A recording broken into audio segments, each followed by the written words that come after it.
So yeah, I cannot believe this is happening. what we were just talking about. Yeah, this last week it's just crazy. Yeah. It's, I mean, it's.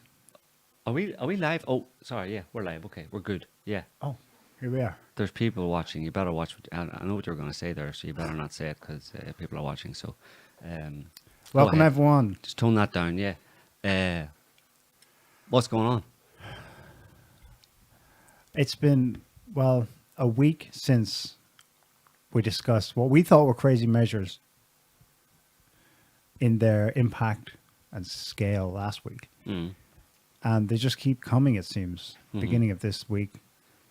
In France, especially, but not only, there have been new announcements that just, if other things we thought crossed the Rubicon of, there's no going back from this last week is like, we're wading in deep water now. Well, that's a at good this question. point. It's a good question whether or not there's any going back from this, because of course there's way back at the beginning. Everybody should remember that we were told very early on, actually, in the whole pandemic business, that there's not going to be a return to normal, right? Right. You remember that? I'm sure everybody remembers that. Sure. And it shocked a lot of people at the time. It's like, well, what do you mean? What are you talking about? It's only like a little pandemic thing. It's like 2 weeks to flatten the curve and stuff, right? Then it'll be normal.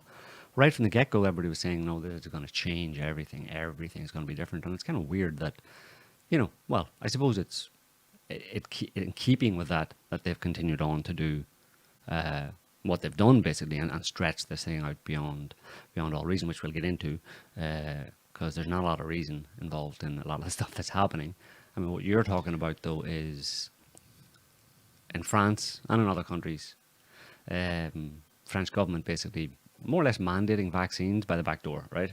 In the sense of making it... Partly by the back door and partly up front. Yeah, well, by the back door, I mean, they're not actually saying you have to get the vaccine. They're saying that you can't live a normal life unless you get the vaccine. This is the idea in France that, I mean, it hasn't passed into law yet. It has to go through Parliament, but Macron announced, what was it, Wednesday night or something like that, during the week there, that people who are not vaccinated would not be able to... Well, first of all healthcare workers, healthcare staff, I suppose, all of them there's a vaccine mandate for them. But people in the ordinary members, other members of the public, have to.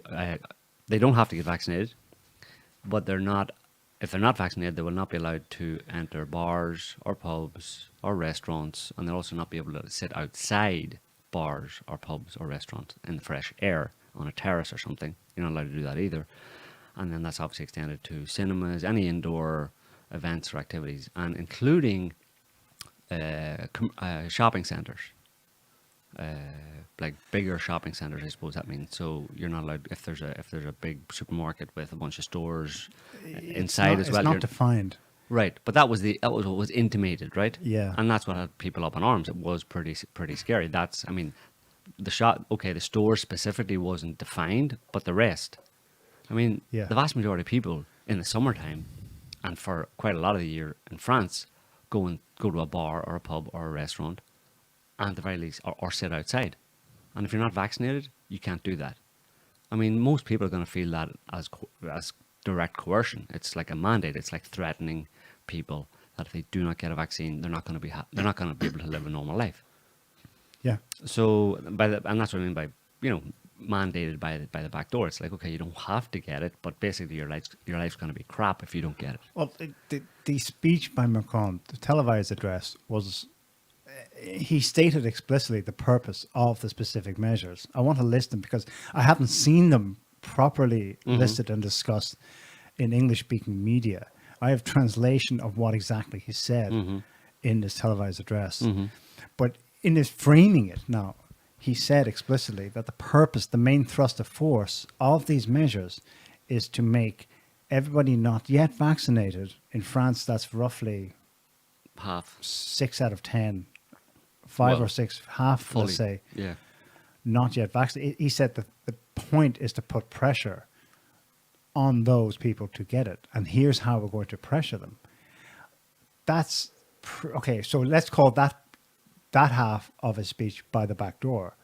The other half is very much in the front door, and that door is open, in which he said, anyone, here's the exact translation, anyone in any kind of contact with the elderly or the frail. So that's all healthcare workers, doctors, nurses, their staff, administrative staff, janitors, doesn't matter. Anyone close to the medical/social establishments, the building, the premises, must be, anyone in contact with either the elderly or the frail, the sick, must be vaccinated by September the 15th.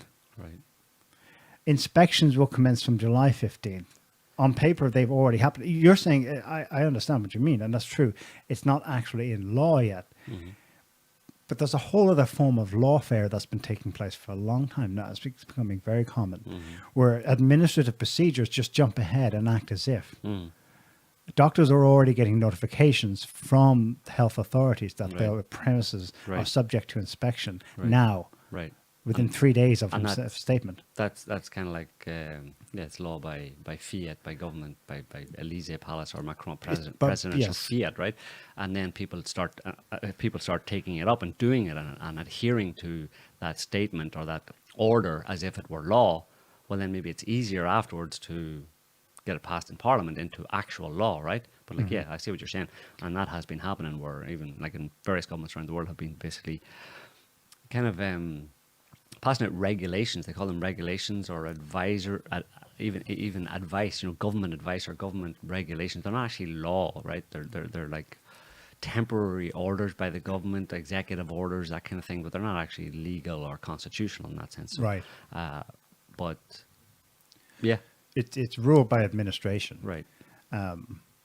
I mean, there are many examples of people have picked out in other areas. For example, with long-term UN goals, where they produce large numbers of copious quantities of white papers and recommended guidelines, and so on and so forth. They effectively, a number of them have been shown to bypass any discussion, much less formal legal process at the level of parliament or even the level of executive in governments, therefore in countries. They pop up as procedures at municipality and state level. Yeah. They're written. They bypass them. Right. Yeah. That kind of thing's been happening all over the place with COVID. Okay, so let me just read out a few examples. These are direct translations of Macron's stipulations issued 2 days before Bastille Day here in France.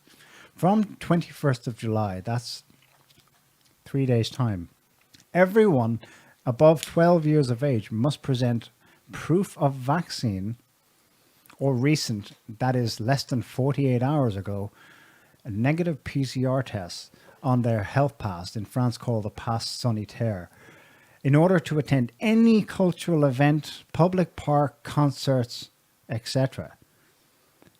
From the 1st of August, 2 weeks' time, this Pass Sanitaire will be extended to cafes, restaurants, all medical or social establishments, all commercial centres. Is that just shopping malls? Is that small businesses? Does that mean anytime you buy food? Centre commercial means and shopping all centre. forms of transport. Yeah, centre commercial in France means shopping centre, I think. I mean, using that term, it's a fairly well-known term for bigger shopping centres, right? Where a lot of people will get in, You get hundreds of people milling around a shopping centre, right? A mall, basically. But this is PCR test is still allowed? Yes, and so your pass can say, well, this person has not been vaccinated, but they have had a negative PCR test result within the last 48 hours. Here's the catch. He also said, the PCR test will no longer be covered by health insurance in France. Everyone now pays the 150 to 300 euros, whichever it is, when you're buying it, each time they need one to show, to get into anything. Right, so your shopping trip, the cost of your shopping trip just went up by... tenfold. Well, by the amount of, the cost of a PCR test. So, I mean, that, again, that's like people, it's forcing people to take the vaccine. It's making it basically unlikely or too difficult or untenable for someone to go shopping or go to a bar or go to a restaurant and avoid getting a vaccine, because otherwise they'll have to pay for a PCR test, and who's going to fork out whatever it is. I don't think it's 150 in France. I don't know what the prices are. Well, it depends where you are, but I think maybe 60 or 70 euros per PCR test in France. There's obviously the financial cost, but also the annoyance cost Yeah. of having to do that You every have to go time, and right? book a spot in a lab and go and, On and the get other it. on the other side of the scale, the And it lasts for 3 vaccines days. are freely available. Come on in, Right. you know. Yeah. And as we'll see in other examples in other countries, I haven't seen this in France so much. In other countries, it's getting to the point where you can just go to your pharmacy and your pharmacist can do it. Right. I mean, they want it. Super They easy. make it super easy. But- So the scales are so weighted, Are you but they still want to say it's not mandatory. Are you sure that there wasn't something there about what Macron said that the PCR test would no longer be available, no longer be possible, or no longer acceptable? That it's only vaccinated people. Was that not part of the dictates? Because I that was my impression that PCRs were not possible. It was only vaccines. My reading was it's the health pass is Can for now include- open to both. Right, but they could But take, the weight now Right. of going for one over the other Right. is so strong. and they could easily just take the PCR option off. That could at be any point. I mean, let's look at it. That would be the next thing, wouldn't it? Mhm. Yeah. Vaccinated only. Yeah, yeah. And in some forms of international travel, I don't think it covers France yet. Some countries, actually, we have an example Malta. later, only vaccinated people allowed into the country. And yeah. Right, but there's more. This the tenor of the whole thing was beyond the vaccines. Curfews will be reimposed beginning now. They've declared one. That curfew is like nighttime lockdown, which France had briefly along with other countries, will be reimposed beginning now in Martinique and Réunion, which are two overseas Right. French territories. That's what the beta variant is. So this very well, know the it's beta not. variant, and you know when the Delta variant's here, there's going to be he's threatening he's between the lines. He's saying curfews are back on the menu. Yeah. Despite may be the imposed. push for vaccines, despite the successful uptake so Right. far of half the Right. population Yeah, taking yeah. them. And of course, this isn't just about France, right? This is other countries are following in lockstep, basically Right. following the same. And you know, the US is kind of a little bit behind the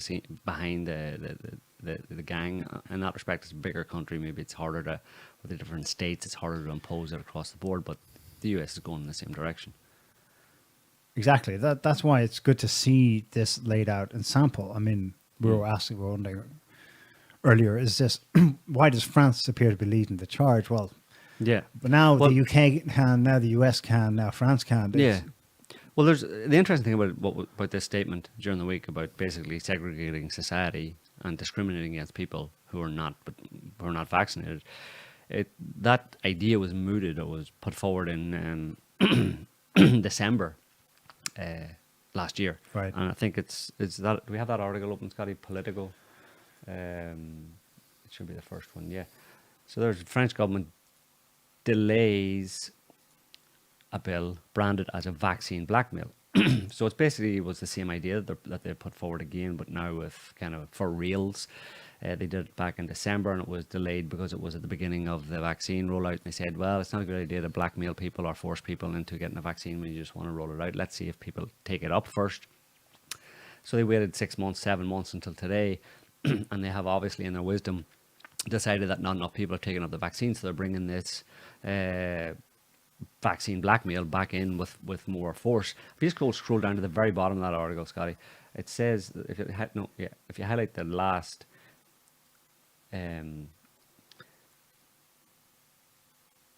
that one. If you just highlight that last paragraph, the government in its impact study released Monday, this is back in December, said the measures around vaccination were not meant to impose mandatory vaccination against COVID-19, but could be needed for a future pandemic.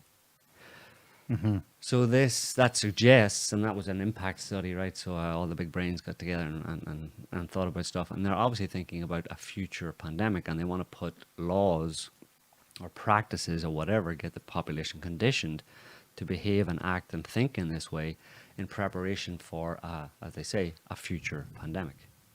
Right. So there's another one planned or something? I don't know. As it happens, that very same law is now on the books. Yeah.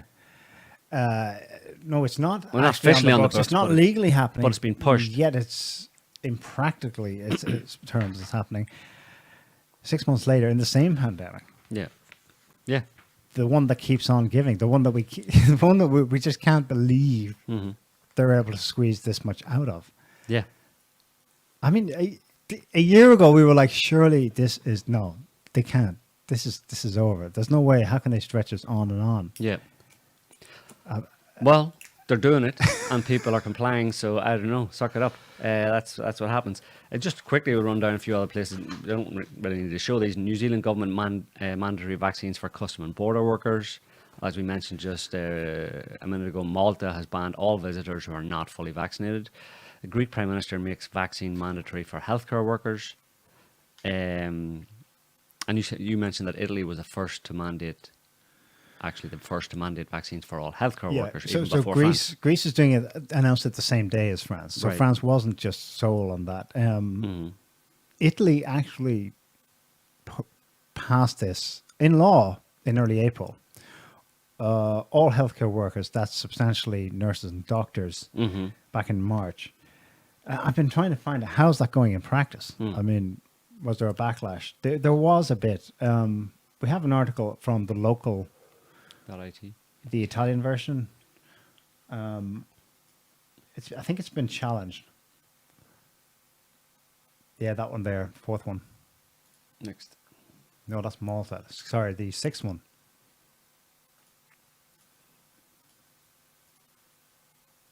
Right, 4th of July, Italian healthcare workers take government to court over mandatory COVID vaccinations. And so a lawsuit brought by 300 doctors in northern Italy. It's going to take a while. It's going to take a while because it says in the article that they won't rule on it until December. Right. So too late. In the meantime, something will happen before then, yeah. I presume doctors and nurses in Italy are having to comply. Yeah. And remember, that's the thing. If they're having to comply, so they have to comply. The pressure's put on locally within the hospitals, and that pressure can be pushed down from government levels and stuff.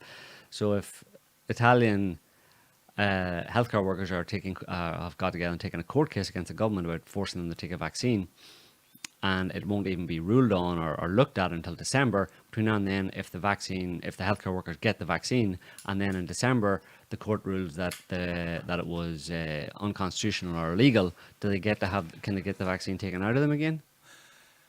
No. Have they not developed technology to take your vaccine away again? If you don't like it, basically. It changes like a return, like Amazon returns. It changes your genes, and you pass on those changed genes to your offspring.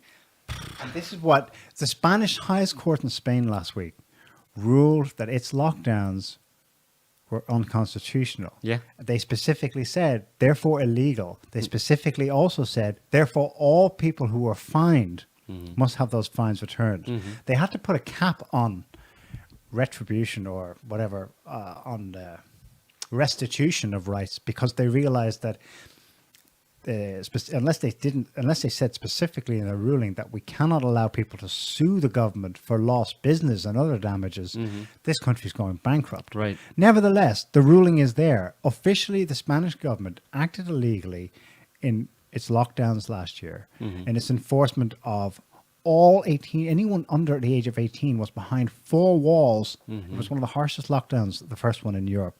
From March to June was behind four walls, and they did not leave. Or the police, in some cases, were seen, there's video of it all over the web, to start beating the heads of joggers and anyone else who was caught outside illegally. Yeah. All of that was ruled illegal. And yet they did it.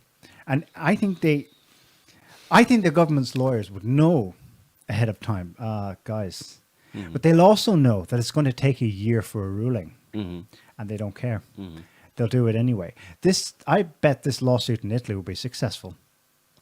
And it won't matter, damn. Their case is a slam dunk under all kinds of international laws, not least a ruling by the the Council of Europe, which is the interparliamentary body. About a month ago, 6 weeks ago, I think we mentioned it last week, but it specifically stated, they basically recited and cited as their primary source document the first paper in international law, the foundation on which was all built after World War II, the Nuremberg trials, in which there's the 13 declarations of basically against any form of coercion when it comes to medical experimentation. Right, but they counter the whole Nuremberg thing. I've seen a lot of people argue the Nuremberg thing, right? This is goes against Nuremberg principles, whatever, which are, as you just said, outlawed or made illegal, basically, experimentation on human beings without their consent. But in this case, that argument relies on the idea that the vaccines are experimental, which they counter that they're not. These aren't This is an experimental drug that's gone through trials and blah, blah, blah. We'll actually get into that in a little bit. But I don't think the Nuremberg thing is a good argument to make, because there's other arguments to make. Well, it's more explicit. It also said that the patient must be fully informed as to what is in it. Yeah, and what he can expect from it. Well, they post the ingredients on it, and they say that there's slight risk, and of this reaction or whatever. Basically, so I don't think it's a strong argument. Nuremberg, I think there are many other laws that pertaining to kind of an individual's right to not take medication, to decide what medication they're going to take, like bodily integrity, basically. Like, no, you have free choice to take any medication or not take it. So it's being offered. So I mean, the idea that it would be mandated, like force people to take a medication, is like ridiculous. It goes against many different laws, tort laws, all sorts of stuff that are a very fundamental basis of any kind of modern democracy and constitutional rights and civil rights. I mean, so I don't know why people keep going on with Nuremberg, because it has a link to Nazi Germany and all that kind of stuff, and there's a bit of hyperbole in there because of that, But you don't need to rely on that. There's plenty of other laws that say you cannot be forced to take. Imagine you go to a GP and the GP says you have to take this paracetamol, and you can't say no. He says you have to take it. Take it now, and if you don't take it, I'm going to hold you down and shove it down your throat. That's what a vaccine mandate is. I mean, obviously there are laws to prevent any medical authority forcing people to take any medication if they don't want to. You just say, I don't want to. Yeah. So there's plenty. I mean, certainly that's a big problem with forced vaccination, and that's why they're going about it through this back doorway, because they know that they can't say you are legally required to take this medication, because that would be blown out of court. It's totally anti-constitutional and against basic human rights that are enshrined in law. So that's why they're doing it this way, which is basically, if you're not vaccinated, you're not allowed to A, B, C, do this, whatever. So yeah, but I don't think it'll get very far. There was, we'll see. There were plenty of protests this weekend in France actually over it, and there's been protests elsewhere. But I mentioned the US there a minute ago. They seem, under Biden, they seem to be quickly taking up the slack that was left as a result of Trump. The lackadaisical way that Trump approached the whole situation. He even mentioned at one point before he left office that he said something about, I already have a vaccine, it's called your immune system. I mean, that was like, whoa, talk about going against the grain, But anyway, the Biden administration have really, have made a lot of ground in recent weeks, and particularly this week actually, because there were a few statements about in terms of censorship around, it's all in the same ballpark, censorship around people talking about the kind of things that we're talking about. And Jen Psaki, the White House press secretary, such as she is, she came out and said it had a few choice words for people who are saying anything on social media that goes against the official narrative. So let's just listen to Jen. She's a fount of wisdom. So I think this was a question asked before, there's about 12 people who are producing 65% of anti-vaccine misinformation on social media platforms. All of them remain active on Facebook, despite some even being banned on other platforms, including Facebook, ones that Facebook owns. Third, it's important to take faster action against harmful posts. As you all know, information travels quite quickly on social media platforms. Sometimes it's not accurate, and Facebook needs to move more quickly to remove harmful, violative posts. Posts that will be within their policies for removal often remain up for days. That's too long. The information spreads too quickly. Finally, We have proposed they promote quality information sources in their feed algorithm. Facebook has repeatedly shown that they have the leverage to promote quality information. We've seen them effectively do this in their algorithm over low quality information, and they've chosen not to use it in this case, and that's Like certainly Russia hacked our an election. area that would have an impact. So these are certainly the proposals. We engage with them regularly, and they certainly understand what our asks are. And one of the problems Or this virus did not come from a lab. Right. But in the rest of that, She just called for censorship. well, and she didn't say there that you're not allowed. She was, and maybe in that same statement, she mentioned that you shouldn't be allowed to, if you're banned from one platform, you shouldn't be allowed on another platform. That wasn't in that that section we just She did. listened to. She said said, more or yeah, less that, because yeah. They are banned on some. Why are they not banned across the board? Okay, yeah. So she's calling for censorship of people who provide disinformation or misleading information, as she calls it. But 12 people. yeah, It's surely a lot more than 12 people. probably, yeah. But she's, I looked into that claim. Yeah. Did you see it? No, What she's citing? she's citing counterhate.com. Yeah. Counterhate.com. It's citing a report from March Yeah, that claims 12 people produced 65% right, of all disinformation about COVID vaccines. right. I don't know how they came up with that, but let's have a look at who they are. I think it's the next tab along, Scotty. The acronym is C.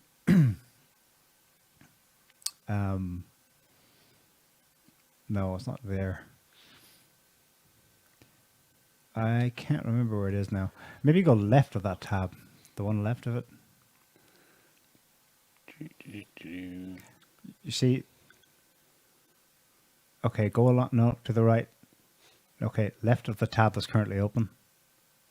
Yeah, that one. Oh, Okay, this is her statement. Yeah. But No. you're talking about this disinformation dozen, right? Yeah. Yeah, that's not it though. Anyway, you have it there. Disinformation dozen. Robert Kennedy, Justin Mercola, Ty, and Charlene Bollinger, among others, continually violate the terms of service agreements on Facebook and Twitter. While some anti-vaxxers identified by CCDH, that's the counter-hate people, I think, have been removed from a single platform. Comprehensive action has yet to be taken, and most remain on Facebook, Instagram, and Twitter. Oh, the horror! Someone was moved. People who are saying things that we don't agree with, that are that we claim are not true, and we don't agree with, have been removed from some platforms, but not from others, and that's not cool. And Jen Psaki and the White House have all of the truthful and factual information, right?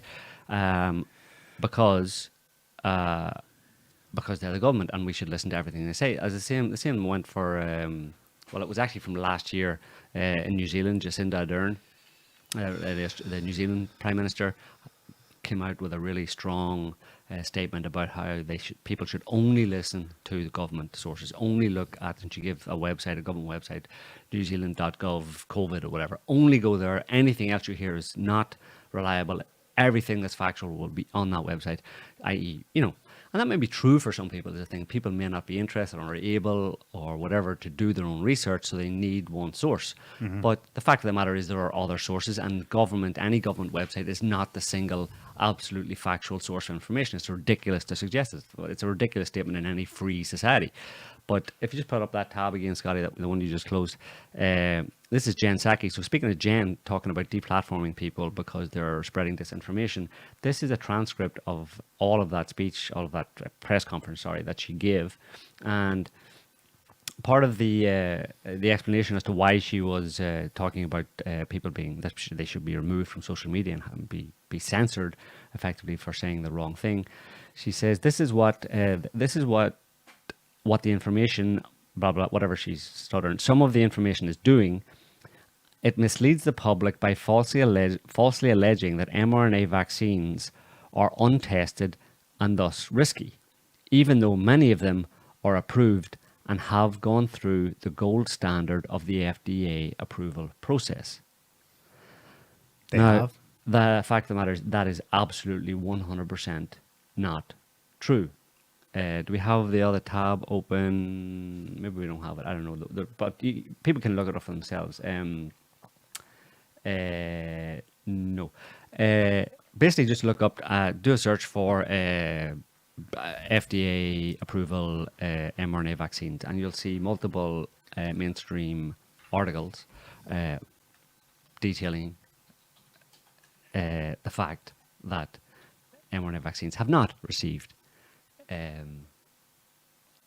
FDA approval, Right. unlike what Jen Psaki just said. So here's a woman. It's the same in Europe. They don't Here's- have the European right. medical They have an emergency authorization use. because pandemic. Because pandemic. They have not gone through the FDA approval process. Now, Jen Psaki stood up in front of the world's press at the White House and called for deplatforming and censoring of people who say that mRNA vaccines have not gone through FDA approval. And that is true. So she's asking for people to, in that specific instance, she's asking or demanding or, strongly suggesting that people who tell the truth about mRNA vaccines be censored. And that people listen to her instead when she lies that mRNA vaccines have had FDA approval when they haven't. Yeah. So by her own standard, Jen Psaki has quite a large following on Twitter. She should be deplatformed immediately across all platforms. She should be gone. In fact, the White House should, lower the boom on her and dump her from all social media. They should censor and remove all of her social media accounts and she should do it herself. In all fairness, she Exactly. should say Why mea is she culpa. still here? So anyway, that's an example of. Well, there's one example of why you should not listen to government statements on, like across the board and assume that they're always true. Anybody can go and prove to themselves right now that what Jen Psaki, the White House press secretary, said the other day about mRNA vaccines is false. Right. So, if you have any sense or you have any wit about you at all, that leaves open at least the small possibility that you should look elsewhere for your information, because there's a good chance that the information you're going to get from government sources is not always correct. At the very least. At the very least. The other thing she was citing before as well, it comes from this group called the Center for Countering Digital Hate. Mm-hmm. Yeah. These are the people who fingered 12 and said, we cannot listen to these people at all. In fact, why are they not deplatformed? This group was set up earlier this year. It's actually based in London, in the UK. And this report is apparently, it's been around since March. The Disinformation Dozen, and they have a Disinformation Dozen update on their counterhate.com website. Mm-hmm. This is another example of what we've seen over the last few years, where the White House or some other authority can cite an independent, in quote, NGO, non-affiliated NGO, that's actually an Atlanticist think tank that's pushing and lobbying in Washington for this to be done. Right. And when it suits the government, they will cite, oh, it's not us, it's this other report that suggests that these people be censored. Right. And Facebook, we suggest to you that you follow this report, hint, hint, and censor these people. They mentioned Robert F. Kennedy Jr., Joseph McCullough, among others. And I suppose in the end, they'll be able to say, well, look, we have a paper trail here. We did not, she'll be able to defend herself. I did not call for censorship. Yeah. I was just citing a report that said objectively that there are 12 people out there who are causing problems. Right. But she herself, of her own volition, made the statement that mRNA vaccines have had the FDA approval and therefore they're legit. They haven't. Yeah. She didn't get that from anyone else. She came from her own brain or from her own internal sources. It wasn't from any other website. So, on that count, she should be out of here. I Yeah. have to interrupt you here for a second because it turns out that our dear viewers are requesting that Jen Psaki get the fish. To get the fish? Well, I don't know. If she was here, I'd certainly whack her around the head with it, but I wouldn't have her around the place anyway. Well, yeah, she definitely deserves a fish. I don't know what you want me to do, just wave it around there or something, maybe. That might be enough. Yeah, just wave it. We'll put on the video of Sleepy Joe there because he had something else to say about Facebook and posts on Facebook about vaccines and stuff that run counter to what the White House says. Yeah. Oh, there he is. What's your message to platforms like Facebook? They're killing people. I mean, it really, look, the only pandemic we have is among the unvaccinated. And they're killing people. The thing is, if I hit, Jen would make me take a few whacks with a fish, but Sleepy Joe, I mean, I might kill him if No. I hit him with a fish. You know what I mean? I mean, he mightn't get up again. You know, but they'd probably put COVID on a death certificate. But did I just advocate killing the president of the United States? I don't think so. No. Not with a rubber fish, right? No. It doesn't qualify. Anyway, so Jen Psaki, well, what Biden just said, what Sleepy Joe just said, they're killing people. Posting on Facebook is killing people. Posting disinformation on Facebook is killing people. But to the extent that you posted, or if you posted, that mRNA vaccines have not been tested, have not been approved by the FDA, that's not killing people. You might actually save some people, at least because it might make them think twice if they're vulnerable and they're one of the people who are at risk from having a severe adverse reaction for vaccines, like severe in the sense of dying. You might actually make them think twice. You might actually save someone by posting that kind of information. Now, Jen Psaki, on the other hand, convincing people that experimental vaccines or have had FDA approval when they haven't, that's dangerous. Yeah. So she definitely deserves a fish. But I don't know, I'll have to send her one in the post. But the other thing is that Sleepy Joe at the end there said the only pandemic is among the unvaccinated. And that's also not true on various different counts. Yeah. I mean, you just have to look at the data of the number of people who have been vaccinated, who are getting infected, basically. Don't know, they don't really publish so many details on the severity of the infection, but certainly they're being infected after, or they're getting COVID, quote unquote, after their vaccines, after they've had the double jab. And also there's this claim that variants, I think tied to that would be the idea that variants are produced by unvaccinated people. I.e., when you're vaccinated, the virus doesn't mutate in you, even though you might contract it or whatever. It doesn't mutate in you because you're a vaccine, and that it's only in the unvaccinated that happens. That's actually exactly the opposite of the truth. And everybody, even common or garden, like doctors know that, and even veterinarians know that, because I know a veterinarian who actually was talking to me about this, and he actually told me that that's exactly the opposite of the truth in the case of like horses or other animals, that vets will often choose to cull or kill or put down an animal rather than vaccinate them when they have some kind of an infection, because the vaccination is known to produce variants, and they've got terms. It's been known for decades by mainstream science. Is the thing. It's called vaccine escape, or more specifically, antibody dependent enhancement. Yeah. Where basically, rather than the process the process that evolves after you get a vaccine actually encourages any virus that is in your body to go superbug or to mutate. Super well known. So Sleepy Joe there on that count is completely full of shit as well, because he was saying that the only pandemic is among the unvaccinated. Well, actually, no. Science says that the continuation of a pandemic the chances of the continuation of a pandemic are increased by vaccinations, because you increase the chances of mutations. Right. And it doesn't happen so much in unvaccinated people. Yeah. I get completely confused by all this, because I've heard very, very detailed arguments for why this is not a vaccine at all.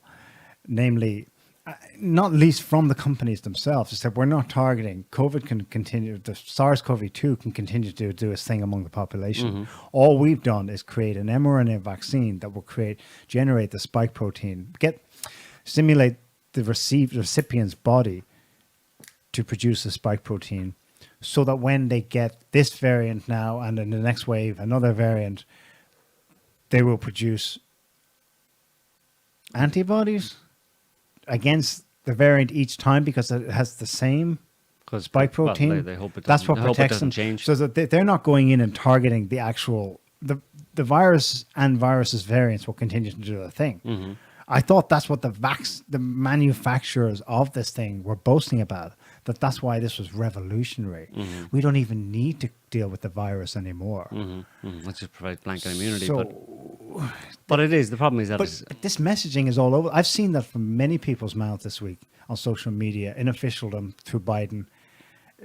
Did that message go out? He wasn't the first to say it either. I heard a lot of people say, "Oh, the only pandemic that exists now is in the non-vaccinated. For the rest of us, it's Wednesday." yeah. What happened last week? Yeah, but that's exactly.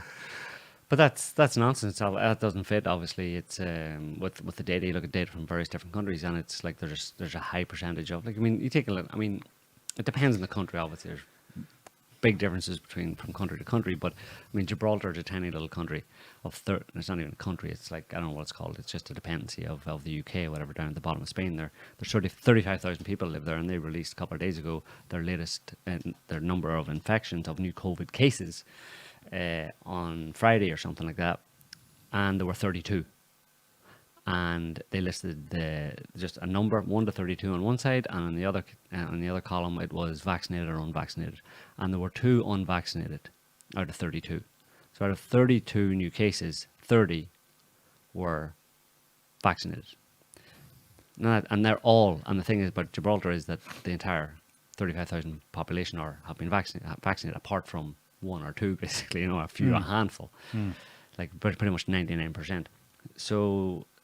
And there's other cases, like in Israel. You look at the data from Israel. There's a large number of people who are getting, most of them have had the Pfizer vaccine in Israel, and there's massive spikes in cases among people who have had the vaccine, and Israel is even going to the point now of saying that the Pfizer vaccine doesn't work very well against this virus.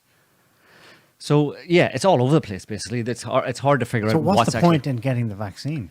In quotes, whatever. Well, it is. because the thing is, what people are saying. What is their selling point now? Their selling point now is that when people get all these people who are testing positive, they say it just pisses me off. The whole thing is ridiculous. I mean, it's so annoying. Even like high level government officials, the health minister in the UK, yesterday or the day before, came out and he's on Twitter and said, "Hi guys, blah blah blah blah blah. I've tested positive for COVID." And he said, "I more or less don't have any symptoms." I'm like, dude, COVID is a disease.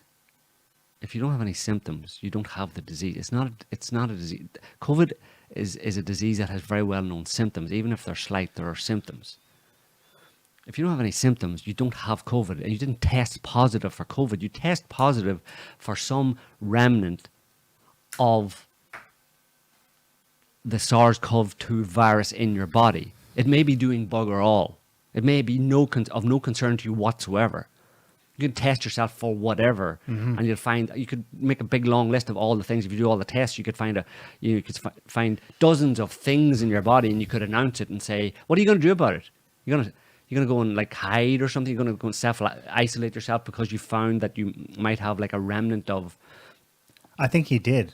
Well, that's the thing. He did, actually. But the point is that these people, in answer to your question, what they say is that when they test positive for COVID, which is a ridiculous term, they test positive for remnants of the SARS-CoV-2 virus through sometimes very dodgy tests that are unreliable anyway. When they say that they're testing positive, these people say that are vaccinated, they say, "Well, it's lucky because if I wasn't vaccinated, there's no doubt I'd be." What? Well, I'd be in the ICU, gasping. Oh. The whole point. That's the whole point. Yes. I mean, I'm assuming that now that I've now that I've had the vaccine, any positive test I get for quote unquote COVID is going to be means that I won't, I'll have very slight symptoms or only moderate symptoms. That the vaccine's protecting me from ending up in ICU. But this is people, healthy people in their 30s, 40s, 50s, whatever, 60, 70, any age saying this. Right. And the point is that last year, They would never or have been before sick their last year vaccine, anyway. exactly, before their vaccination, they very likely, given how how massively widespread this virus is throughout the entire world's population at this point, they very likely came in contact with the virus before, had no awareness of it whatsoever, had no symptoms, and didn't end up in ICU, obviously. They didn't even know. But now that they get the vaccine, they go and do a test, a PCR test or a lateral flow test or something. It comes up positive. And they breathe a sigh of relief. Wow, I'm lucky I got the double jab, man, because I would have been in ICU. No, dude, you got it last summer and you didn't even notice you weren't in ICU. Why do you think you would have been in ICU today? Right. Do you think the vaccine's saving you from something that never bothered you in the first place anyway? How retarded are you? Right. Super retarded is the answer. Super duper retarded. Which applies to a lot of people. There's a classic bias here. It's a confirmation bias. Sorry, I had to grab for the fish there. It's the opposite of buyer's remorse. When you buy something and you're bought into it. It's called sunk cost fallacy. Sunk cost fallacy. Very Dumped good, a load sir. of emotional money into Exactly. this project, and I've lived it, and I've suffered, and I've self-isolated, and I locked myself down, and I, hands, face, space, arse, whatever, did the whole thing, whatever the government said. I put a lot of effort into this, and now... There better be a payoff, and that's it. Well, it better be freaking true is the thing. You can't Right. turn around and tell me I did all that shit for no good reason. Because I can't go there. I can't take that. That's just, no way, man. I can't do it. It hurts my brain. I'm not doing it. Shut Hurts up. my brain. So they're getting psychological comfort from... I'm being stupid. Yeah. They believe that the vaccine has saved them, Yeah. that they are alive today. Yeah. All the effort. Thanks to and they made the conscious science. choice to get the vaccine, and them and League with Science saved their lives, and it's all going great and everything's fine. It was all worth it, and we're all in it together. We're going to save the NHS. We're going to save our way of life. We're going to save... That's what that health secretary I was talking about, who tested positive, said he had tested positive for COVID with no symptoms. He said, please go and get the jab, go and get the double jab to protect the healthcare system and to protect our way of life. I'm saying, getting double vaccination is to protect our way of life? What do you mean? Are you trying to say that if people weren't vaccinated, which they haven't been up until a few recent months, that this virus would destroy the British way of life somehow? How's it going to do that? By killing a small number, relatively small number of elderly people, how does that destroy the British way of life? It doesn't. It doesn't. And like we've said repeatedly in this show, the vast majority of people who are susceptible to this virus are people who are in end-of-life scenarios anyway, have very short life expectancy anyway. The vast majority, in Italy, it was somewhere between 95 and 99% of their deaths in 2020 from COVID were among the very elderly in very poor health with a very low, beyond life expectancy age and with very short life expectancy. So those people don't have very long to live anyway in the natural course of things. So them dying 6 months earlier somehow would destroy Our way of life. Yeah. I don't know. But that's the kind of catchphrases they come out with. They just... Yeah. I mean, when he threw that in there. And anyway, we'll actually talk about this guy because I just want to highlight what he did. The UK, basically, right? Do we have... I think we have a few tabs on it there. The UK... Yeah, jump towards the end, maybe. Well, don't... No, I think the next one. Is it the next one? Go ahead. About quarantine. Quarantine to remain in place.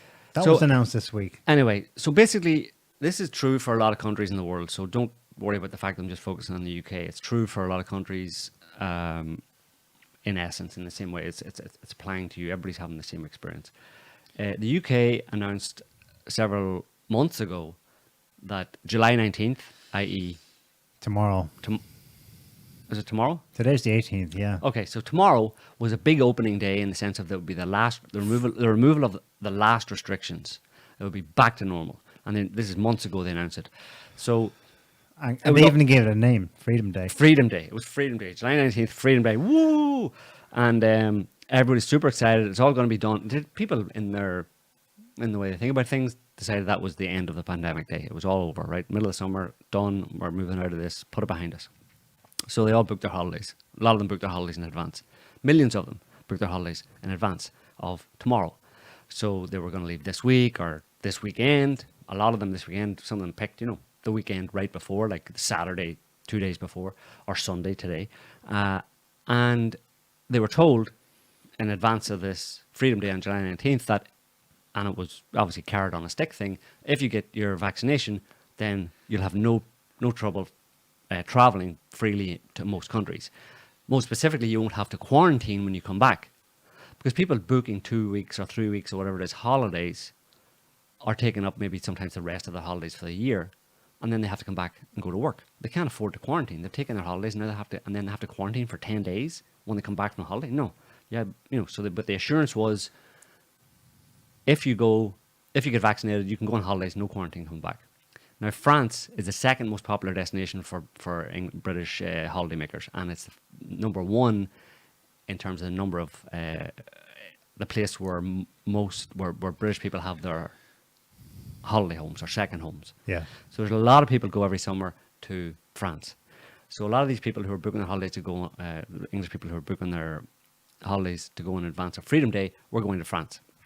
So it's this weekend. A lot of them are leaving, or even just a few days before. But anyway, on Friday, British government announced, actually, France, we're putting it on a kind of in between amber and red list country, and it means that even if you're vaccinated, you have to quarantine. Oh, when they come home. When you come home, 10 days.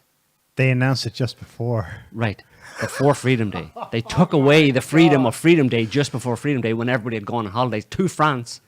And now they're all stuck in France, or if they haven't gone yet, they cancel.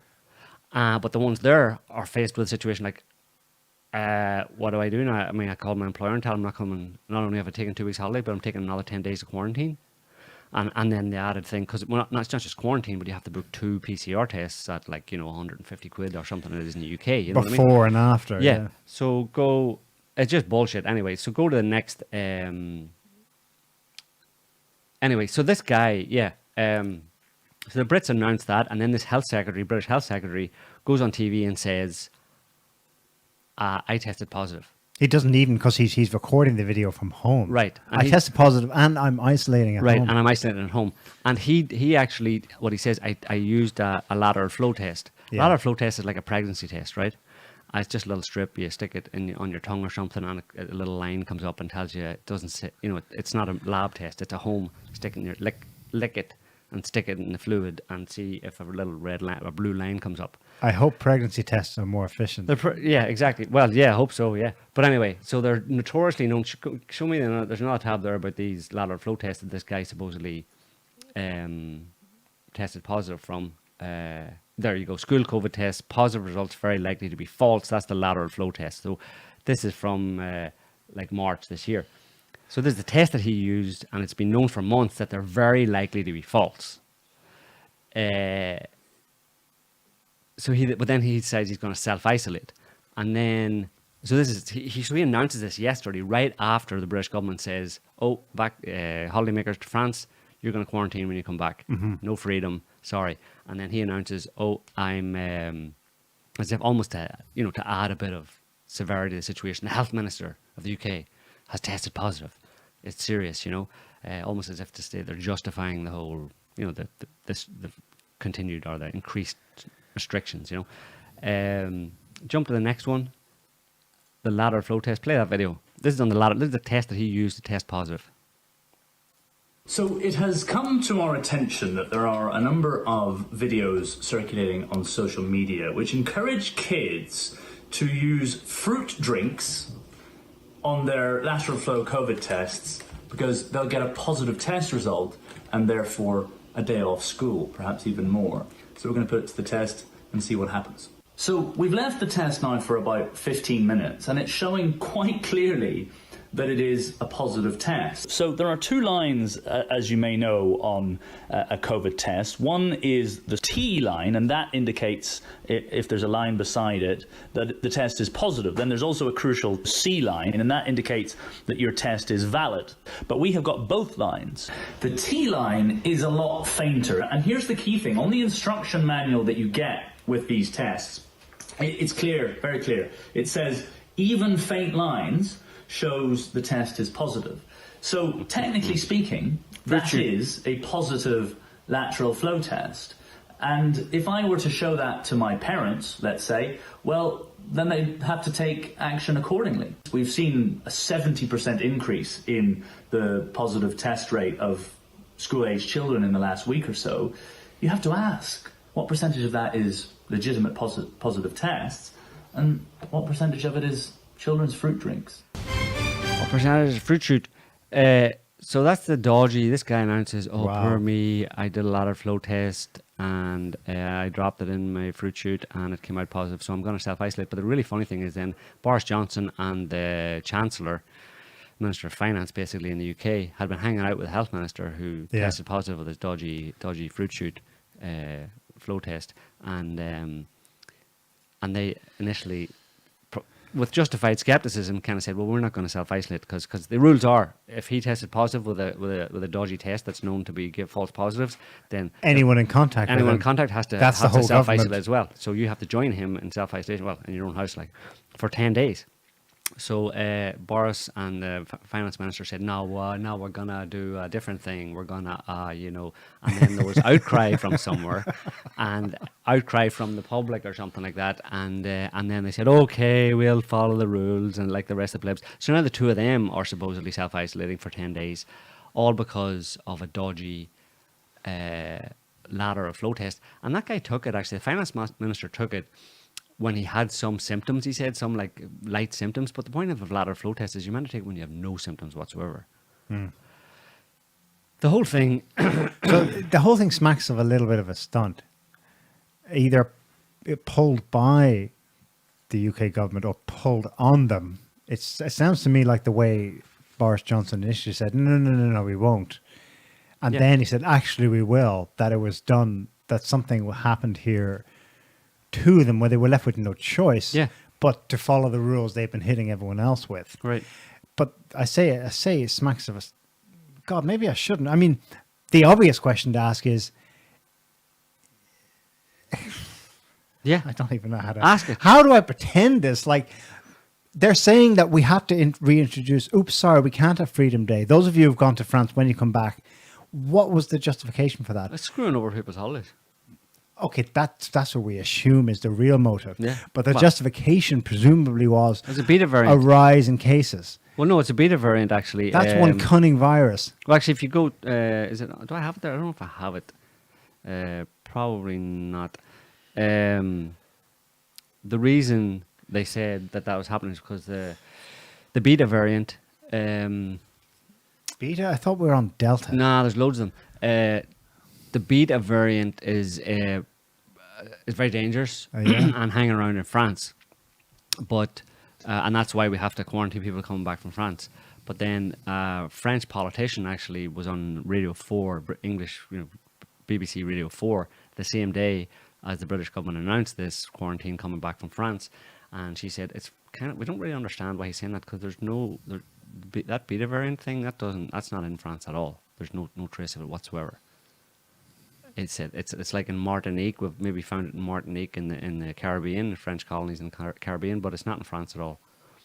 So, what do you do? Like, I don't know. What do you do? I mean, at this everything point, what is do you just do? a phantasm. Well, you just throw it out. Like, I mean, when there's so much confusion and contradictory statements from official sources, and not just contradictory, but some outright bogus information from official sources, what's the average person to do? Just blindly pick some rule. It's like a lucky dip bag. There's a bunch of rules, COVID rules in there, and you don't know which ones to follow. So you just stick your hand in the bag and pull one out and decide that's what you're going to do today. Yeah.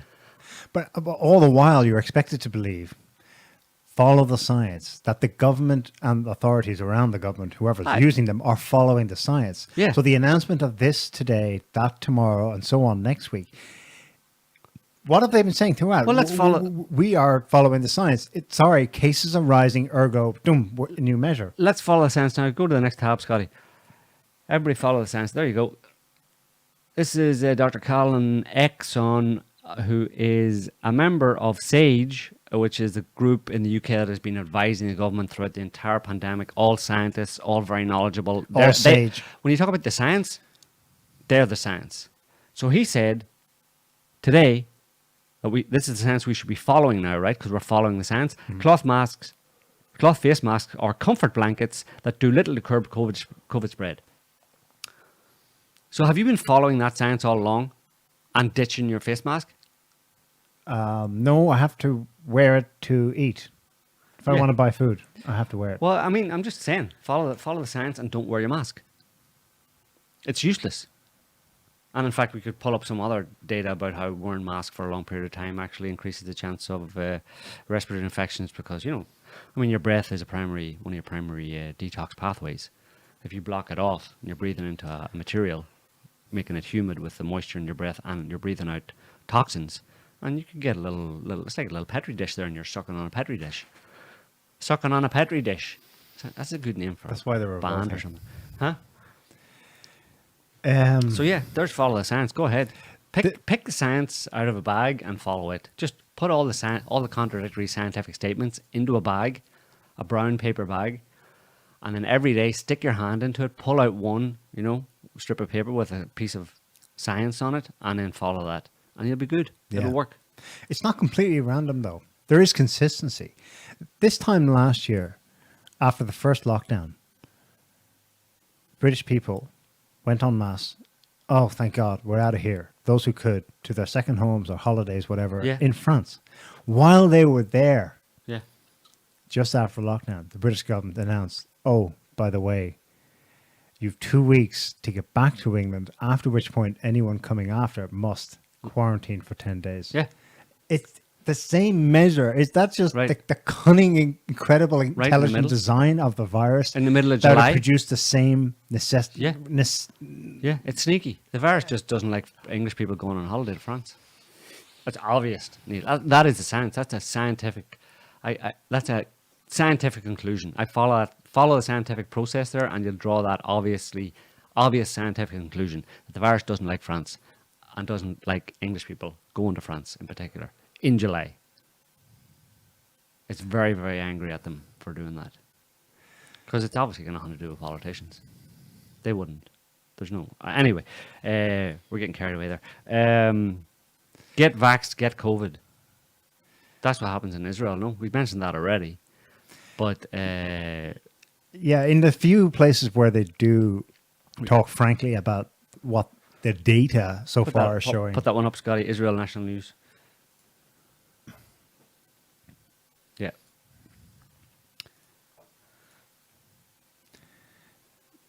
Natural infection, i.e. let the damn virus do its thing and see what happens, versus vaccination, which gives more protection. Nearly 40% of new COVID patients were vaccinated, compared to just 1%. who have been infected previously. So previous infections, which is probably most of the population, and here's the thing to remember, people, very, very important piece of information that you should always carry with you. Write it down on a piece of paper in your pocket. The vast majority of people on this planet have been exposed to this virus, and the truth of the fact that it's a deadly pandemic is the fact that the vast majority of people who were exposed to the virus did not know it at all. Now, if that isn't a hallmark of a deadly virus that causes deadly death and pandemic-like things, I don't know what is.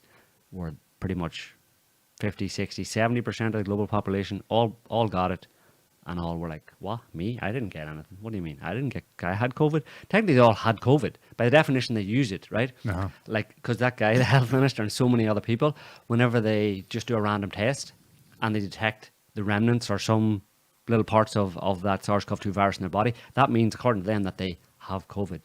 I've tested positive for COVID, therefore I have COVID, right?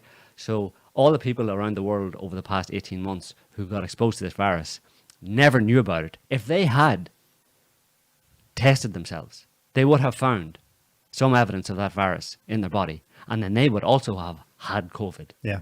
So it's just pity everybody didn't test so much, because you could probably have like 5 billion people had COVID at this point if you got everybody to test. But then, how do people test themselves when they're fine? Why would they test themselves when they're fine? They feel fine, they're great, it's the middle of the summer. Oh, I'm going to go and get a test just in case to see if I've got something. And then you get it, and what do? You have to stay in your house for 10 days. Why you get a positive test. Why would they do it? Because they were artificial. They were scared into getting them. Yeah, They were told. right. They must. Yeah. But and it's that's obviously- become increasingly more enshrined to the point where France is now saying, if you want to do anything, if you want to live anything at all like a normal life, PCR test, PCR test, or PCR vaccination, or preferably a vaccination. Yeah. So yeah, Israel. And that's Israel, Evidence- that's and- solid data because that's one of the most vaccinated populations. And not on only Earth. that, but early. The first country to roll out kind of widespread, almost full vaccination was Israel, right from the get-go.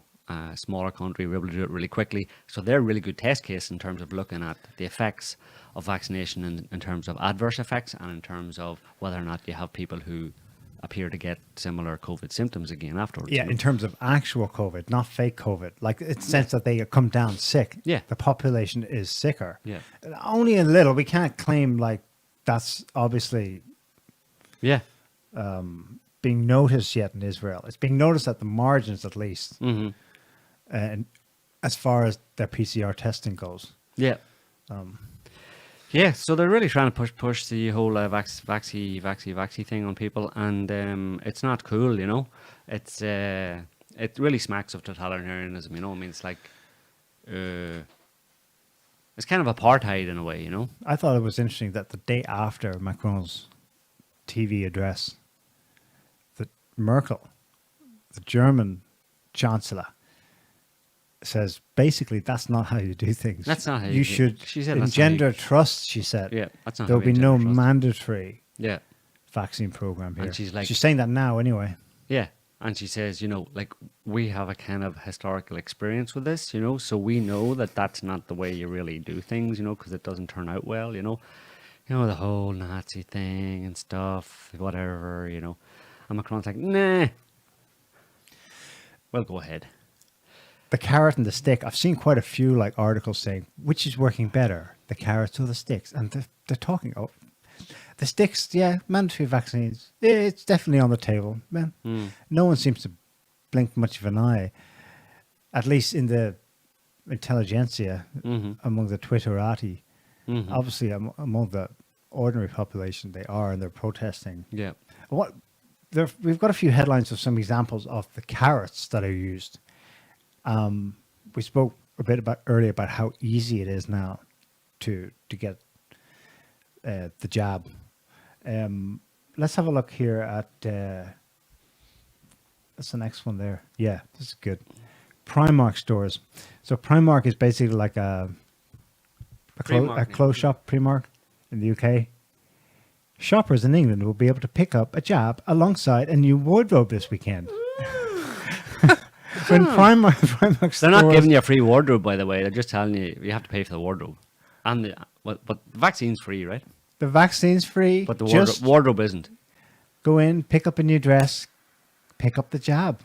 Yeah. Primark stores have become pop-up coronavirus vaccination Get clinics. jabbed in your dress. Buy the new dress.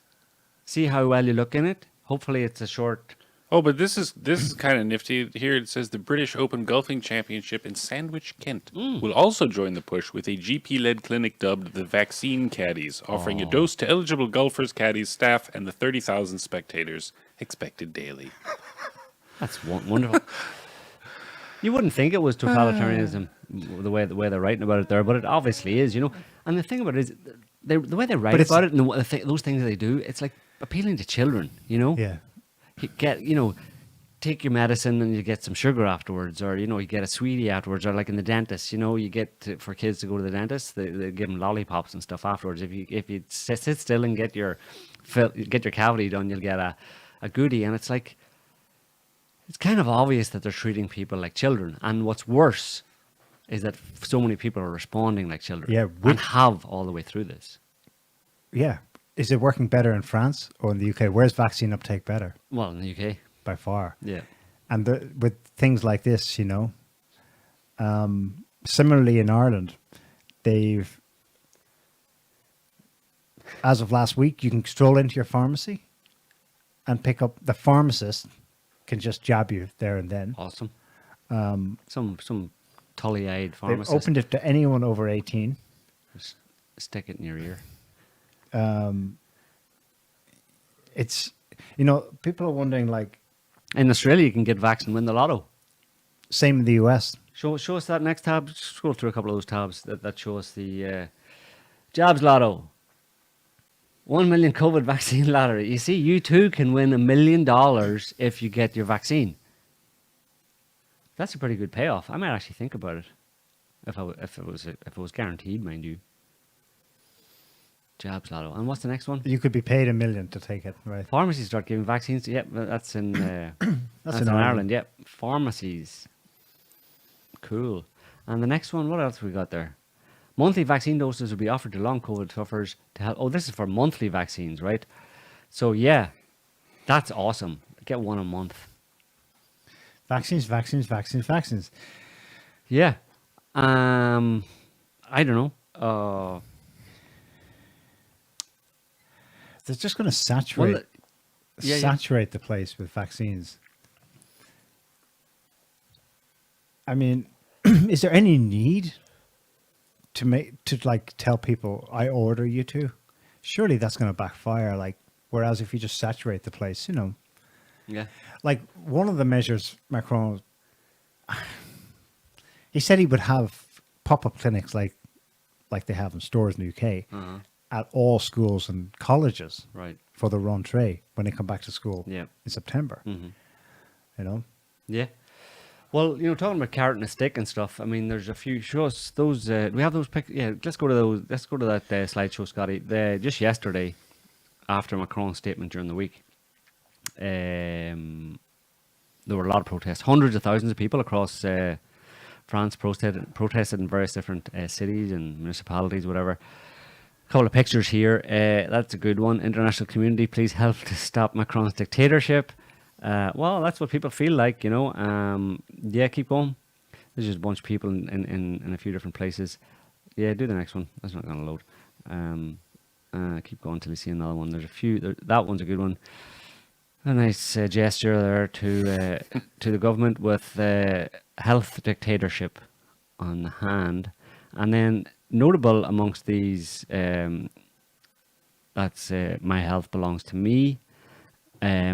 And notable in these protests were the presence of quite a lot of healthcare professionals, because these are the ones that's an example there. Those are healthcare professionals. My body, my choice, liberté.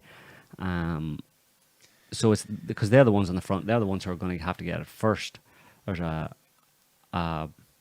well-endowed Frenchman who's demanding liberty In his fruit boots. In his fruit boots, yeah.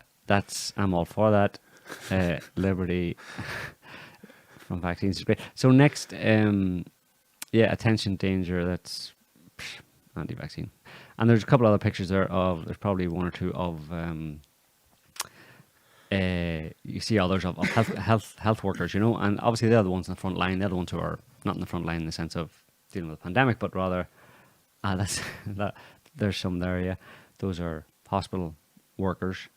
They're the ones who are being forced first and foremost to get it, and you got to feel sorry for them, because in the same way we feel about the idea of it being mandatory. I mean, they have their opinion on it as well, and they don't want to be forced to take something that they don't want to. Yeah.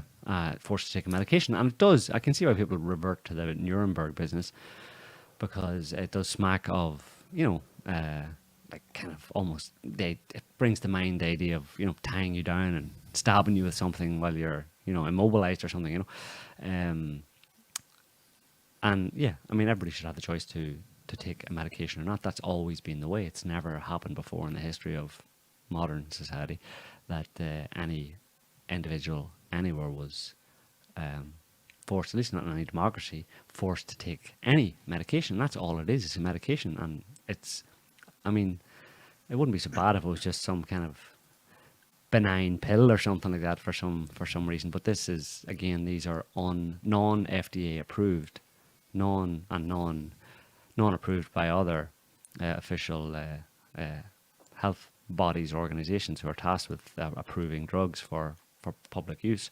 They haven't gone through that process. And there's a reason there is that kind of approval. There's a reason that exists. You know what I mean? It's to protect public health. Of course, people say, well, there's obviously a threat to public health from this virus, but we would beg to differ, as we have done. threat to public health has been vastly exaggerated, and the numbers show that conclusively, and the numbers do not warrant this kind of a totalitarian push to infringe people's basic civil liberties and diminish their way of life. While the UK health minister, UK health minister was saying that you have to get the vaccine to ensure our way of life. Well, the path that governments are on right now in Western countries, in attempting to mandate vaccines, is actually part of a process of destroying our way of life, because one of the primary aspects of the Western freedom, like democracy, etc., way of life is freedom and civil rights and basic human rights. And those basic human rights are being infringed as the push towards mandatory vaccination occurs. So again, that was an example of him speaking. This doublespeak is basically the opposite of what is true, just like Jen Psaki. So all of that means that people who are willing and able and have, are able to make the choice and have the capacity to think for themselves and to figure things out themselves and take control and responsibility and direction over their own lives, they absolutely should have the right to derive their information from whatever sources they believe necessary, I mean, this should just be a roll call. That's the way to solve this problem, is a roll call, All the people who want to listen only to the government for their dose of what is and what is not true should be free to do that. And the people who don't, won't. I mean, I think this idea of influencing people and all that kind of stuff, I don't think that's even happening. I think people who are influenceable or already have the capacity to think for themselves.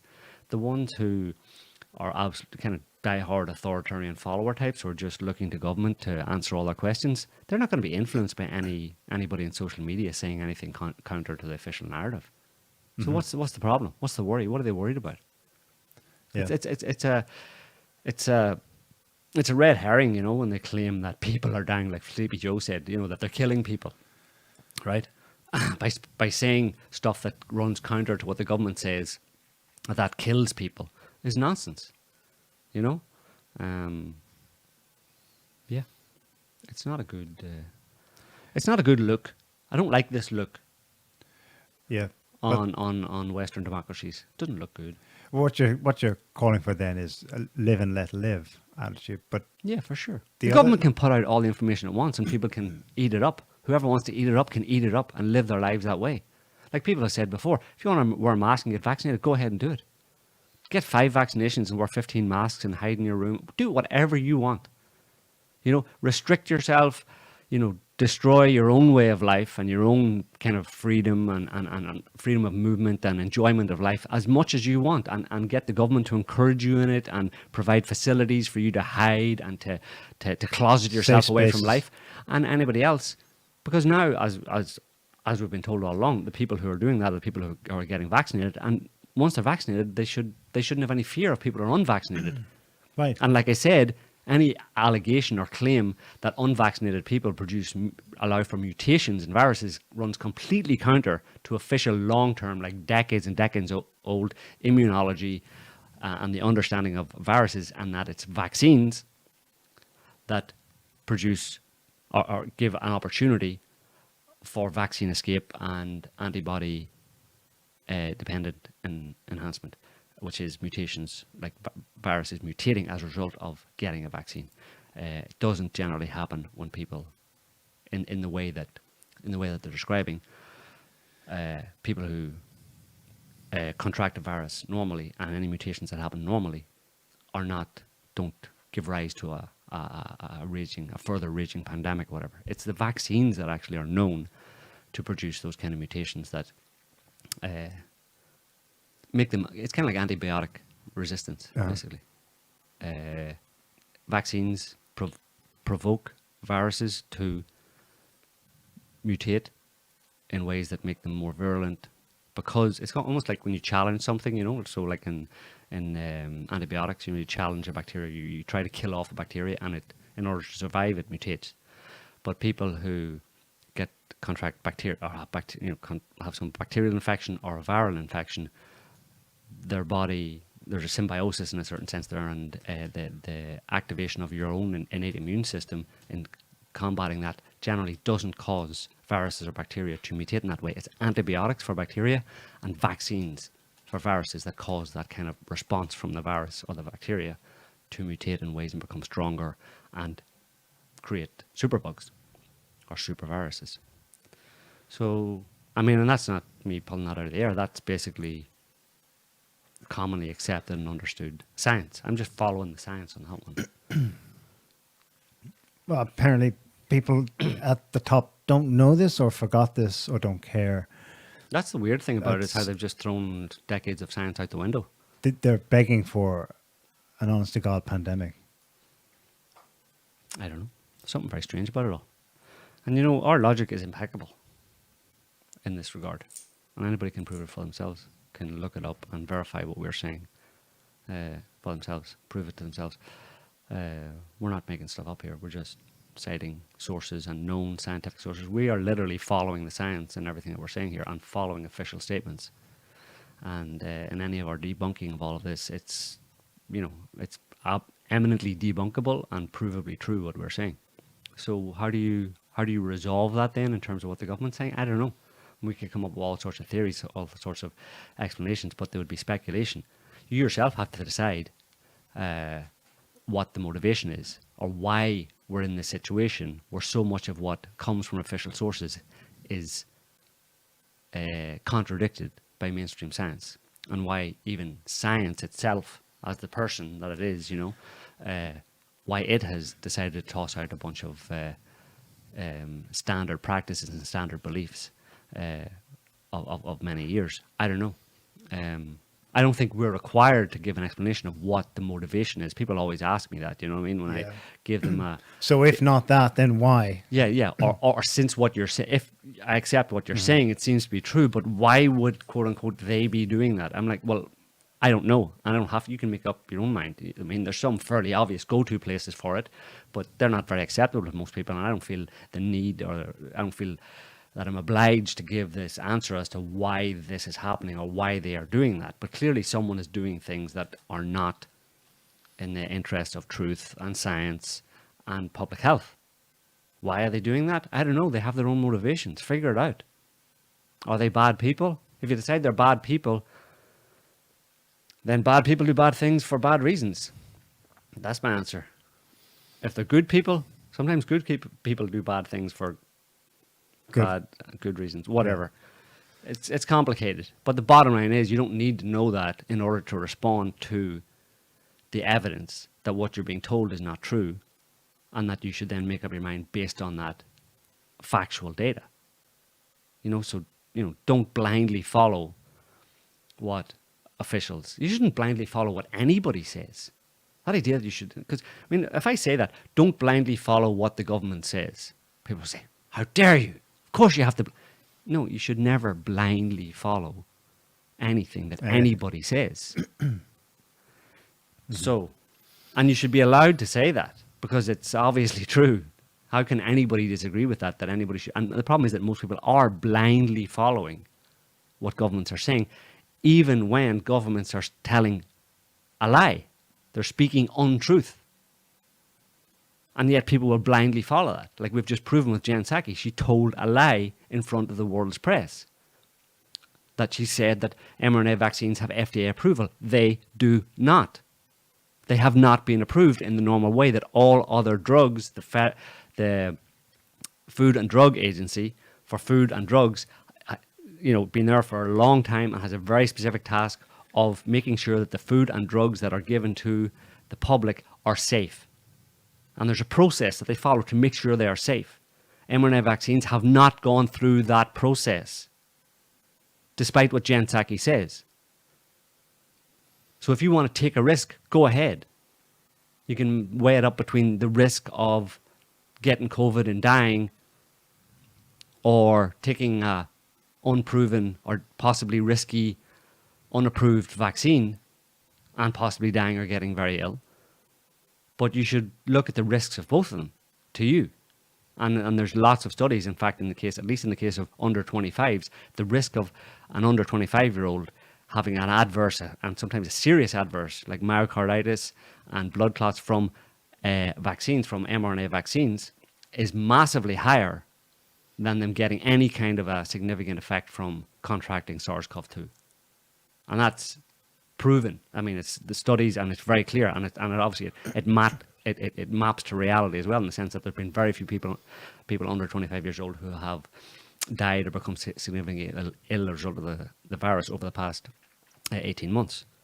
So yeah, it fits absolutely that under 25s are taking a significant risk in getting a unapproved vaccine compared to just living their normal life and accepting that they're not in any danger from this virus.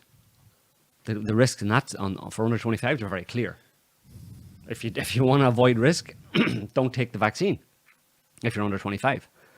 Look at then other age groups and look at the risks that have been calculated for different age groups, and particularly in cases of your health status, your age and your health status. Look at the risks to you from SARS-CoV-2 and look at the risks to you from one of the mRNA vaccines and make your own decision. Whose health are we talking about? Do you think Jen Psaki or Sleepy Joe Biden cares about your health? If you come down with something from a virus or from anything or from a vaccine, do you think they actually care? Do you think they're going to come and visit you in hospital? Or No. any government person is going to come and visit you in hospital? They do not care about you, therefore you have to care about your own health. So do your own research and study and rely on the data that's available and make a calculated guess as to what you should do. But you should be allowed to do that. But what the governments are doing right now is refusing you the right to actually make that decision. They're going to say, no, you've only got one decision. Yeah. What we say you should do. They're going way overboard. This is partly what I was thinking of at the start of the show in terms of crossing the Rubicon. The Rubicon I had in mind was free will. They're really pushing the very outer limits now, where the choice is so weighted against one thing and for the other that we're in uncharted territories here. Yeah. Because after that, it's not just so much that there's a risk of rejection, rebellion, revolution. You know, we've talked about that enough over the years. There's been a few, signs of it here and there, but it seems to always fall back in. People they either get on with their lives, or they just submit and go, okay, you made my choice for me, I accept. Yeah. And they're the half that will listen, like you just explained. And they're fully entitled to do that. Yeah. Yeah. But it doesn't mean that people who don't follow that path in life should have to do that as well. It's ridiculous. And there's a recognition, there has to be a recognition here of that there are differences between human beings in that way. There are some people who are much more dependent on government in terms of giving them directions on how to live their lives in conditions like this, and other people who in the same conditions don't need government direction, can look at all of the available data and make their own decisions. So everybody, even if the government won't do that, make that distinction and realize that you could almost split it down the middle, not down the middle, but you could split it between those two types of people broadly. Even if the government won't do that, the people in the population should do that. You know what I mean? And realize that when you're talking to your neighbour, that neighbour might be someone who is absolutely dependent on government dictates to how to live their life, and so there's no point. There's no meeting of minds possible there. So don't try and force the issue. Just realize that they have a different perspective. Yeah. They want to do their thing, and don't condemn them for it, but let them do it. Yeah. At this point, I'm letting people do it. I'm not going to try and convince anybody who doesn't want to be convinced that they should do anything different than what they're doing. But I'm certainly going to stand up for the right of people who have the ability to, kind of take care of their own health and make their own decisions in life and how they should live their lives. I'm going to stand up for those people's right to do that, because it is a fundamental right, and it's based in their own ability to do it. And it's very clear they have the ability to do it. All those people in France protesting yesterday, and there'll be more protests, they'll clearly have an ability and a will and free will, and should have the free will to decide for themselves what they want themselves to be subjected to by the medical establishment or by government. So, But there you have it. all I have to say about the war in 2021. Very well said. What are The one other news item we might touch on. I mean, who? Anal Schwab. Oh no, Santa let's not go Claus. near him. Santa Claus. I don't want to hear. He's too creepy. Like He's super creepy. It's just I'll be scared to go near him with a fish. in case the fish got infected. Yeah, or you'd probably eat it like Gollum, raw. Anyway, I'd be happy. yeah, he's a loopy dude. Like, He's a strange but it's character. weird. He doesn't get any promotion, really much promotion from the media. He just pops up because people are pulling Yeah. videos that he's making and stuff. It's not like he's being referred to by government as some kind of a No. But he's putting this whole Great Reset thing and blah blah blah. He's like he's a weird like James Bond body type guy. You know, doesn't even know it himself. Like There's a what he lot of looks like. photos of him making handshakes with VIPs And behind the scenes over the he's years. obviously a mover and shaker in the background, but they Yeah. don't want to talk about him, and No. because he's very outspoken about the Great Reset, and you're not And going to his- have anything, and you're going to love it, and, And his accent as well. yeah, he's Doesn't super, lend itself to selling No, this thing no. well. He's like, I don't know, he's fucking No, Google's reincarnated. Or something. the one other thing was the phenomenal Mad flooding weather. event Oh, in Europe yeah. this week. well, that's something you should be worried about. Yeah, Have we got videos? we do. We got some videos. Go on, stick up a video there. Okay. Let's see. Towards the end there, I think the first one is the first YouTube video. Oh, I just missed him. Anyway, carry on. yeah. No, Oh. take him away.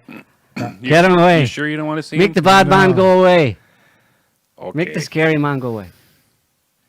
Yeah, let's get to some of this one. At least 150 people have been killed and more than 1,000 remain missing in devastating floods in Western Europe.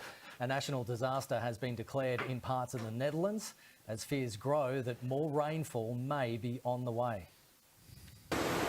Extraordinary images are still emerging of the floods which at their height devastated parts of Central Europe. Here in Kreuzberg in Germany, one family's home literally floating away down a river. Clean-up operations continue across Mad. Germany, hit by the worst floods in 60 years. It's left entire communities in ruins. In the town of Erfstadt, dam walls have given way, leading to worse flooding further downstream. That's not true, actually. I'll explain later. There's no dam there. In Koblenz, people watch in fear of things getting worse in their city. The rising waters where the Rhine and Moselle rivers meet offer no reassurance. There is little confidence the struggle for residents is yet over. The village of Varlof has literally been ripped apart by floodwaters, roads, homes and properties destroyed. There's so many people dead. But it's the loss of life here that's broken many. You don't expect people to die in a flood in Germany. You expect it maybe in poor countries, but you don't expect it here. But it was all too That's fast, racist. too quick. Okay, let's There are real stop that one concerns there. Yeah, you don't expect it in Germany because so far, in general, extreme weather events have not impacted Western countries like they have in Asia and Africa and elsewhere. But there is a threshold apparently that was breached in Germany because this was washing away like solid brick houses Yeah, a off lot their of water, yeah. foundation. It took the ground off from under the foundation. It means a massive downpour of. Yeah, go ahead. There's one more video I want to have a little look at. This is one of the towns mentioned here, Erfstadt, where he suggested that a dam had broken, hence the large volume of water. That wasn't the case there. Play.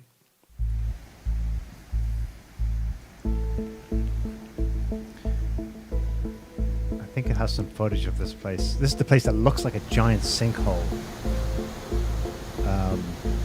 Just took away a field and a portion of the town.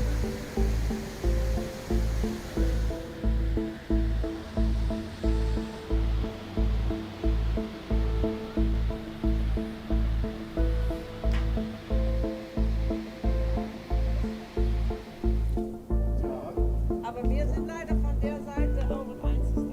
Also war schon 2, 3 Tage Dauerregen oder 4, keine Ahnung. Und gestern Abend um 16 Uhr fing es an, dass die A aus dem Bett wollte. In der Pizzeria, die sind noch Reste von hinten sehen, da war die dann fing das so an. 4:30 hast du mal da geschaut, das Bäckerei, war schon überschwemmt. Dann ging es schlagartig. Guckst auf den Campingplatz, da kamen Wohnmobile. You can end this here, Scotty. This isn't the video, remember. Gastanks. It was supposed to be one of Erstad. Anyway, so this town was like, from above, it collapsed. So when you're on the ground and looking at it, it looks like the Utah desert or Arizona. You know where they have like a high plateau, and then it looks like the ground is collapsed underneath. Yeah. There's portions of this area that look like that. They were saying initially sinkhole, then they claimed, well, there was a quarry at that town, an old gravel pit that had given way. Maybe there was 50 years ago, but long since after that, they had roads, buildings, and plowed fields on top. Yeah. And the field just seemed to collapse in and get flushed away. There's no major river going through that town. There was a small stream. But all of it precludes. I mean, you can say that this happens in places that are at the bottom of towns, or at the bottom of a kind of valley, or at the bottom of a mountain or a hill or whatever, and that, you know, in different places. But it also happens in a lot. I mean, in those cases as well, there's usually a small river or some kind of a river running through the town, you know. So in a lot of cases, it's location that's susceptible, or in a bad location if you ever have a serious amount of rain. But that's the point. The point is that there's a massive amount of rain, an unusually large amount of rain falling in a very short period of time that's causing this. That has to be the reason. Yeah. Why that's actually happening, you can say, yeah, if that's going to happen, don't be in particular areas which increase the risk of catastrophic flooding. You know, if you're better off in an open plain or whatever, where there's no mountains around, whatever. Well, that was quite an open plain. Yeah, that there's place. different places. Some of them are fit a profile of the wrong place, but others don't, you know. But even in small rivers, there's places there where there's a small river, and the problem is that river is a channel further up for like a catchment for water coming down from different places, and it runs into that. And it's unfortunately it's a nice place to live when there's a river run through your town, but it's if the climate changes occur in the form of massive downpours over a long period of time, or, you know, several days, it's a liability, you know. But the bottom line is that science and scientists have weighed in on this, and they seem to be a bit baffled as to why this is happening, even in the context of being able to blame it on climate change, right? Well, the commentariat, of course, rushes straight to, well, don't fear not, plebs. We have an explanation, of course, which has been running now for 3 decades, which is we predicted this all along. This was going to happen. But I have one from The Guardian. I think it's our last link. Climate scientists shocked by the scale of the floods in Germany. So let's read a little bit of it. I believe them. I don't think this is hyperbole. I think they say they did not expect records to be broken this much. So to give you an idea, I think in several of the towns in the German province of North Rhine-Westphalia, the all-time daily high, it wasn't 3 days really, it was 1 day where the bulk of it just came out of the sky. The all-time daily high was broken by something in the order of 60%. It means that there's nothing in the modern records that come close to, it was dwarfed by this rainfall. There's no one alive who's seen this except those people who locally experienced that. Right. It's like, some of them said it was a tsunami of water. The rivers were rushing in so fast, suddenly, they didn't have time to run, Yeah. much less get in the car and drive away. Yeah. Well, let's go back to that article. There's some more I want to read from that.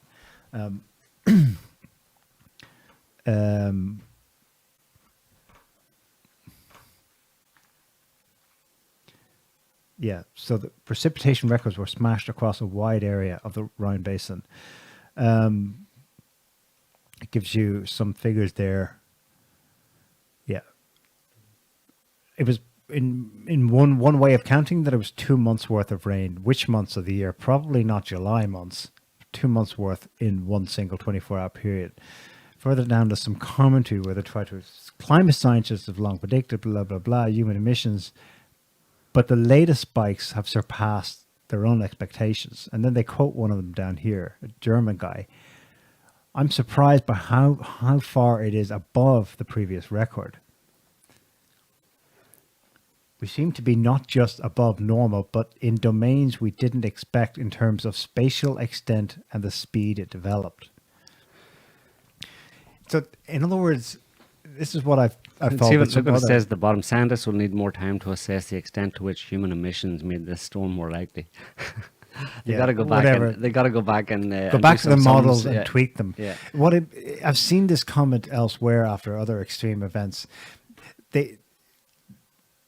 The more glib among them will gladly eat up any headlines about extreme weather events and claim it as, well, our prediction said so. Yeah. But the serious ones among them who really are believe that, the climate's changing and we humans are responsible and there's something we can do if we just act radically now. Mm-hmm. Those ones who are serious about what they're claiming are routinely astonished by the scale and severity. They actually don't have the frame of reference for some of these events. Mm-hmm. Yeah.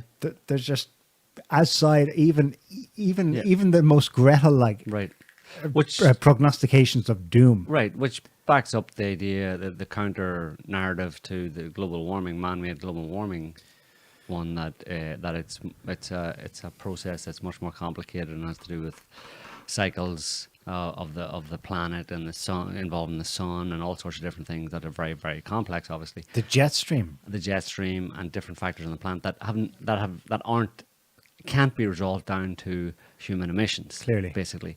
And that's our general take on it as well. This is something that's happening as part of the human kind of experiential cycle in a certain sense, or the planetary experiential cycle, and it happens cyclically, and there's not much we can do about it except pay attention to it and stay out of harm's way, and of course those kind of events are being noted and have been noted for a long time by governments.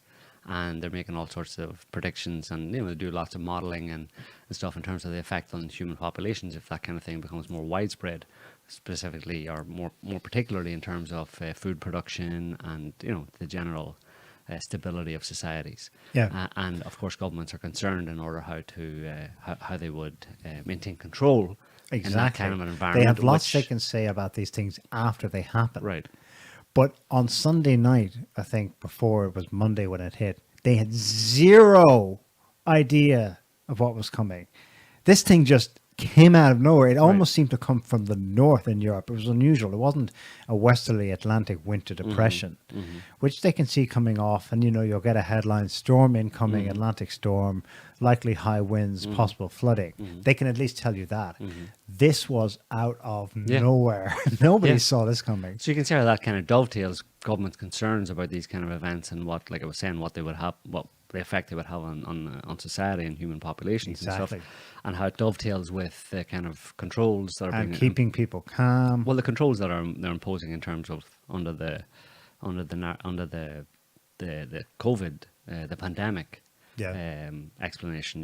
That they're doing this in order to protect people, but those controls and restrictions on people's movements and encouraging a dependence on governments would be very much transferable to a situation where you have another crisis as a result of severe weather events, like I was saying, that could impact food production and all that kind of stuff, and many different ways, and even economic problems and all that kind of stuff. So my point is the restrictions that they're imposing on people are transferable to future possible absolutely issues. Those people who experience that would now, and probably for the rest of their lives, have learned the hard way that they're on their own. They're on their own. They're right now just coming to terms with a very harsh psychological, much less whatever about the physical and the lessons they have to rebuild. But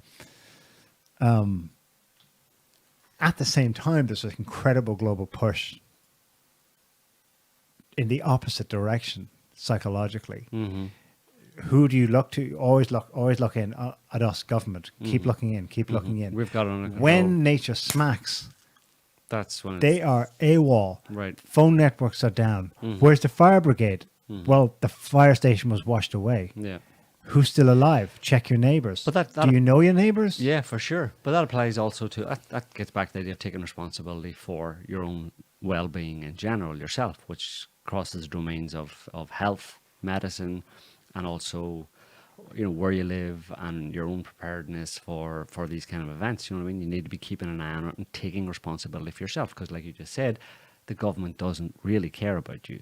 They're not going to come and visit you in the hospital, and they're not really going to stop. They're not going to stop any bad things happening to you. It's up to you to take responsibility for that, and you can do a lot in that regard by paying attention and, first and foremost, assuming responsibility, making the shift in your mind of assuming responsibility for yourself, taking it away, taking the dependence away from government. And here I'm talking to people who are even able to do this, to take the dependence away from government because they're not reliable in that respect for these kind of things, and to put it back on yourself, you know. And it's a process of growing up and becoming a mature human being, you know, and moving out of the kind of infantile relationship with authority. Anyway, on that pearl of wisdom, we'll call it quits, and we want to thank you all for tuning in, and anybody who hasn't done so, please subscribe, like. Thanks to our chatters and our commenters. We didn't have any special questions this week, did we? Just comments and people None that I saw chit-chatting. anyway. Huh? None that I saw anyway. Okay. Well, yeah, so thanks you guys. So don't forget, subscribe, like, all that kind of stuff. And we'll be back next time with more Pearls of wisdom, I hope. I hope so. And more, Fish slaps. more fish slaps and more digging into the pile of bullshit that we have to deal with these days. So stay tuned. See you later. See ya. Can't stop the signal now.